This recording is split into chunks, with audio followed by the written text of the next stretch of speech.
YouTube muscly folks, what it is deadlift day. That's the best day in the whole world because deadlifts make your head feel awesome, don't you think? In your dome, make your dome feel so good. It's the hormones. I don't know what it is, but I love that feeling. So today is Windler 531. The goal is to rep out at 245. That's my work set, if you will. And I felt reasonably strong today, given all the various circumstances. I'm on about 4 hours of sleep, so I did sort of prescribe myself at the beginning of this workout that I wouldn't go over, I was going to do everything planned and work really hard on those things, but I wasn't going to do anything else because on 4 hours of sleep, you're, a little extra liable to snap shit up, though I do undersleep a lot, so it's not necessarily as bad. I'm more adapted to it, but that almost is worse. So 245 is my main set. It felt so good. I feel like on deadlifts, that's the one exercise where my mechanics and form are good enough to where I can really just brick out and just go and go and go and go until I run out of power, steam, energy, whatever it is. So it's sort of like a way to express myself, I guess, because I can really just sit there and pull and pull and pull and pull and pull and pull and pull until I run out of steam. Almost any other exercise, my form tends to break down more, and I start feeling tweak outs and stuff if I keep pushing myself. But deadlifts, I can kind of do different things. I don't know. I know my breathing starts to change, and the grunting and growling towards the end of the set start to change. I think that's sort of me getting my core in there. So I think that kind of helps me, keep my core really tight as I start running into heavier levels of weight where it's harder maybe to keep the party moving.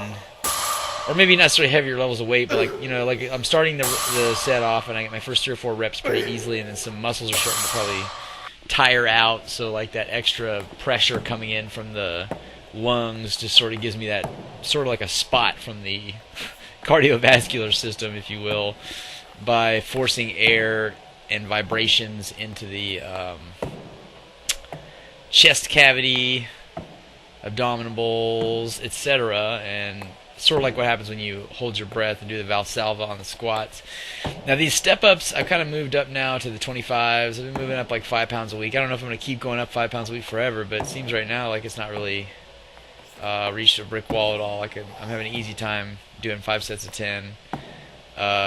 Even with these 25s, it's pretty much pain-free. I didn't really see it degrading my performance too much. I kind of want to get my knees and stuff. I've been playing basketball, so this workout right now, while it's simple, it's, about 4 exercises.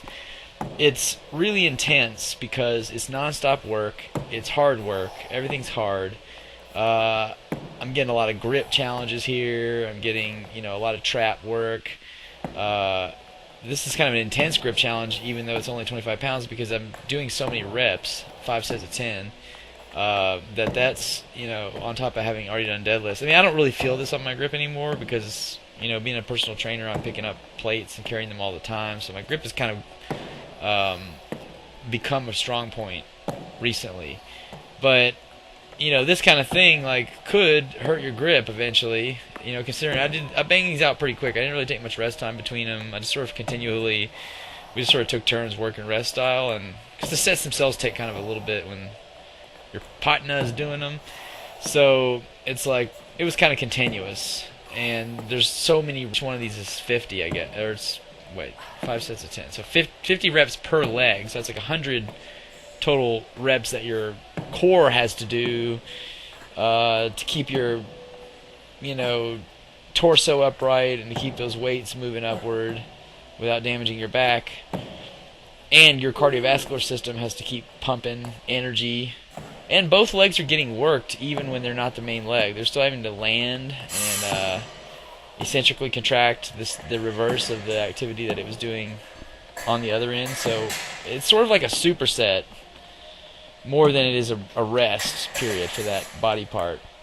It works kind of like a superset to the way your leg notices it, I guess. if you were somehow able to rep over rep superset.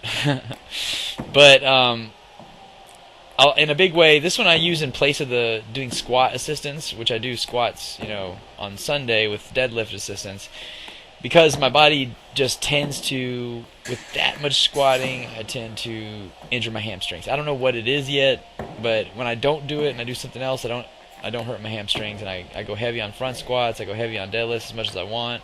Deadlifts don't seem to mess with my hamstrings, but something about squats, if I do too much volume, my hamstrings will start tweaking out, and then there it is. I won't be able to squat at all. So I've found that what gives me more long-term gains is to do them front squats and do some kind of another assistance movement that's more lungy-oriented. Now, lunges themselves, I feel like, are kind of brick walling for me, because the weights that I'm able to do on them now are making it unfriendly on my knees. Like, in order for me to get a good 60, 50-pound lunge going, I just feel like something weird happens to my knees, and like below that it kind of gets too easy. And I'm trying to get into jumping, basketball, so this allows me to kind of step the challenge up to where I don't have to go as crazy on weight right away. I mean, I might get up to 50 and 60 on these as well, and if so, maybe it's time to move on to something else, more complicated. I do like to rise my weight up on all exercises. I like to be strong as I can, but I feel like on some kind of things like dumbbells, it's almost like going past a certain level of strength, you need to go up in a lot of other levels of strength before you even try that. Before you start doing the 70-pound dumbbell lunges, you need to really, focus on making sure your deadlift is like 500 pounds or something first, because that's just getting to be like riskier and more injurious. I feel like dumbbells are good when you do them light and you do them for a lot of reps, but I feel like when you do them heavy, like dumbbell press over 90 pounds, right? People do that all day long. They'll sit there and dumbbell press over 90 pounds. They'll do it as their primary bench press exercise.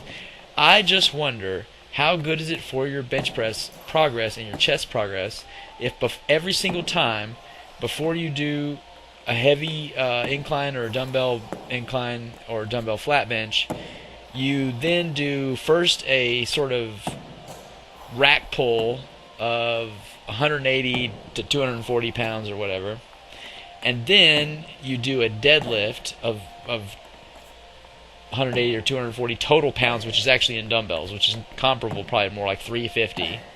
And then you got to do this weird, wobbly knee, rotator cuff smashing, crazy stuff to get the thing into position.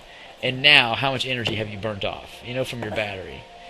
I mean, you could have done so much more chest work had you not done massive heavy lifting leading up to the chest work, which on the bench press you don't have to worry about that because it's all racked up and you pretty much just start off using your full strength. So, when people say you don't progress well in strength in the dumbbells, while it's true that it's because you can only go up in increments of 5, it also may be true that dumbbells fundamentally make chest the second your exercise of the day. Like when you do heavy, because you're having to do these weird deadlifts and awkward deadlifts that are probably orders of magnitude more force than if you were to do them the regular way with the dumbbell. And the injury risk involved in the super heavy dumbbell work of any kind, whether it's stiff leg deadlifts. Like, people can do worse form with stiff leg dumbbell deadlifts than they can with barbell deadlifts, because barbell deadlifts, you kind of have to keep the bar really close to your legs, and it's easy for people not to do that with the dumbbells I've seen. And so it's kind of like, I feel like because the barbell's heavier, you really can't even do it if you can't do the form right, because it won't it won't go up. Whereas with maybe even lighter dumbbells on stiff leg deadlifts, you can actually get them to go up, and then you can use terrible form, thus multiplying that force orders of magnitude on your lower back. Every inch you have it further away from your spine, even though the weight is lighter than, say, a barbell deadlift might be, it may be more force by the time it gets to your spine. The jumps today, I only did the 30-inch for one set. I wasn't landing very well. My legs are pretty torn up. I didn't get any sleep, so I was going to play it a little bit safe. I had a heel injury last Friday where I had a bruised heel, but that is healed up. But it's still, something like that, you never know if it might pop back out on you You don't really know what's going to happen there. So played it a little safe today. Lived to fight another day. I am thinking about experimenting though with weighted box jumps, maybe at a low box, just to start kind of getting more explosive power at the beginning of my jumps. And I think that might be... Here I was trying to play around doing my hanging leg raises with this ring guy again. Trying to do a little hip thrust action at the top. I wasn't able to get that many reps. It was really hard. But something, just to mess around with. Might try and get better at in the future. It takes a lot of energy out of my upper back with it. You know what I mean? Like, is it... Nice. But it does allow me to absolutely get all the way straight up over my body with my legs, which is better than the way doing it on a bar. Unless there was some kind of a bar that didn't have maybe like parallel bars or something where I didn't have something to limit me from continuing to go straight up as much as the regular pull-up bar basically does. Here I was trying to fight it out, just get to some arbitrary numbers as I've already committed to doing the exercise that way. I used to fight out 10 reps every time, no matter what, but now when I'm at the beginning of a training cycle and I don't have the conditioning to do 10 reps for 5 sets, I'll just do like 8 reps and just not rest pause it, because I feel like rest pause training, I did a lot of it to develop capabilities on my way up, but now it just really grinds my nerves out, makes me feel terrible. So I'm just like, I'll do whatever my body is able to do and then stop. And rather than just waiting until it's immediately able to do one more rep, I'll just wait and then do another set and not do that anymore. I feel like that wasn't really... Like, rest pause training can be good, like, if you're, just trying to bust a plateau or something, but doing it as a general rule to always get yourself to a minimum number of reps, that's mind-boggling depressing. Because then when you actually have anytime you can't reach those reps for whatever reason, for me it's because I had a period where I was unable to do hanging leg raises somewhat recently. So like I'm just now getting to where I can consistently do them, because I had like a rotator cuff injury back in a while back and a tendonitis in my elbow both. It was kind of not letting me do this exercise without pain, and now I'm pain-free on it. So, but I just don't have that conditioning that I had for the 10 reps. So, you don't always have to beat yourself up over the minute, insignificant details, because long term that's really going to cause more stress, which probably interferes with your gains. I think if you just kind of confidently go in and do your workout, whatever that workout is, and you complete it, you're going to unlock your genetic potential for the most part. Somebody who's on steroids might benefit from sitting in the gym an extra hour and a half and doing random stuff and eating an extra 200,000 calories or whatever, but most regular folks that don't have that going for them, it's not going to benefit them to really sit there and just beat it up. It's really, you get a pretty good amount of bang for the buck if you just work on exercises, get good and strong at them, and go up in strength over time. Decided to go a little heavy on the calves today, at least for one set. I've developed a belief that calves only grow by being overweight, or something like that. Like, you have to challenge your calves constantly to make them grow, because this little working out with weight stuff, like, it does make your calves more muscular and stronger, no doubt. But you never see it like you see it on somebody who was really overweight for a long time and then lost weight. They tend to have crazy, massive calves because they're it's that continuous work that builds them up. Like, comment, and subscribe. I sure appreciate all your time. Peace!